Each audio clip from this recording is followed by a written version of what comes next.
Look at this great machine. It's called a walk-behind tractor. This one is called a Grillo G110 walk-behind tractor with the Rotary Plow attachment. This thing is awesome. Look at the way I use it.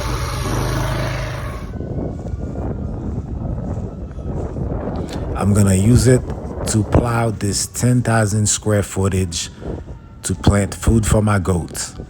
It's gonna be a goat food plot with the Grillo G110 and the Rotary Plow attachment. Check out my channel for more.